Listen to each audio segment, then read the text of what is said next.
नमस्कार. Fast and best हवामान अंदाज या यूट्यूब चॅनलमध्ये मी दादा सुकाने आपले सर्वांचे स्वागत करत आहोत. उद्यापासून राज्यात धो-धो पाऊस बरसण्याची शक्यता आता वाटत आहे.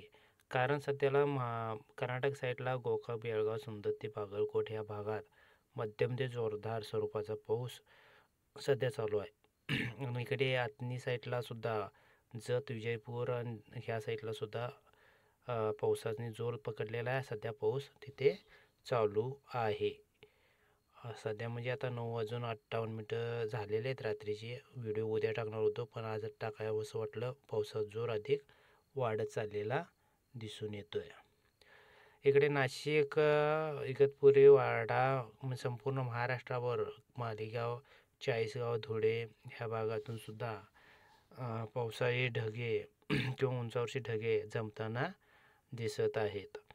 एकंदरीत पाहता आज रात्रीतून कर्नाटक आणि महाराष्ट्राच्या सीमेलगत पावसाने जोर धरलेला आहे आणि उद्या तो साधारणतः नाशिक, मालेगाव, जळगाव ह्या भागातून, खंडवा, वडवानी ह्या भागातून ढगांची गर्दी वाढेल आणि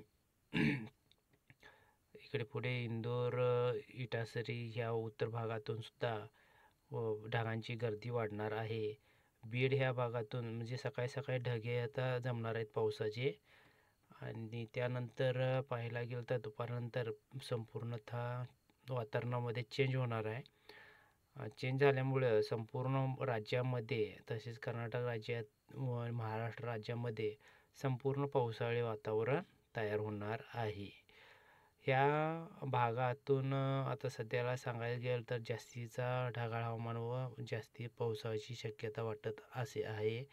तो भाग म्हणजे पुणे, सातारा, अकोला, सोलापूर, बीड, अहमदनगर आणि इकडे सांगली, विजयपूर पट्टा, गोकाक, बागलकोट आणि इकडे हुबळी साईट ह्या साईटून स्थानिक वातावरण तयार होऊन पावसाची निर्मिती उद्या होणार आणि पाऊससुद्धा काही अंशी धो-धो बरसणार आहे.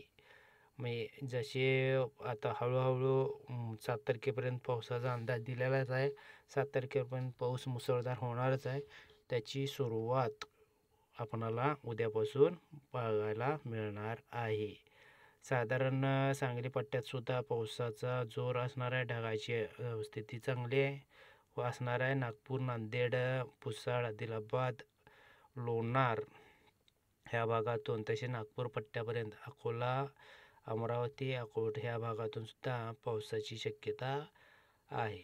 हवेची प्रणाली अशी सांगते की अमरावती, अकोट, पुसद, जळगाव ह्या भागातून सुद्धा उद्या स्थानिक वातावरण बनवून पाऊस होण्याची शक्यता दाखवत आहे.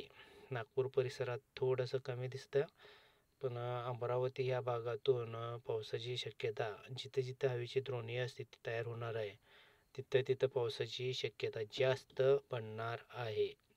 साधारणतः बाष्पयुक्त बंगालच्या उपसागरातून व आपल्या महाराष्ट्राच्या दिशेने येताना दिसत आहेत. कर्नाटक भागातून महाराष्ट्राच्या दिशेने येताना दिसत आहेत. विशाखापट्टणम ह्या भागातून तसेच विजयवाडा ह्या भागातून डायरेक्ट हैदराबादमधून पुढे ते बाष्पयुक्त ढगाळ हवामान परिस्थिती किंवा ढगे हैदराबादवरून कलबुर्गी, सोलापूरपासून महाराष्ट्राच्या अंतर्गत भागात त्याचे प्रवेश होणार आहे. कोल्हापूर, सांगली, अकलूज, सातारा, पुणे ह्या भागात ते एकंदरीत स्थिर व्हायला सुरुवात होईल घाट परिसरामध्ये आणि तिथून पुढे उत्तरेकडे ते सरकत म्हणजे पुणेपासून नाशिक, बीड ह्या दिशेला हळूहळू सरकणार आहेत आणि त्याचे मुंबईच्या उत्तरेपासून पालघर, मुंबई, नाशिक ह्या भागातून उत्तर साईडून मालेगाव, जळगाव ह्या भागात एक द्रोणीय स्थिती निर्माण होणार आहे आणि त्या द्रोणीय स्थितीमुळे त्याही भागात पावसाची शक्यता आहे. एकंदरीत उद्यापासून पावसाला सुरुवात झालेली आहे आणि रोजचे हवामान अंदाज पाहण्यासाठी चॅनल आता सबस्क्राईब करून घ्या. धन्यवाद.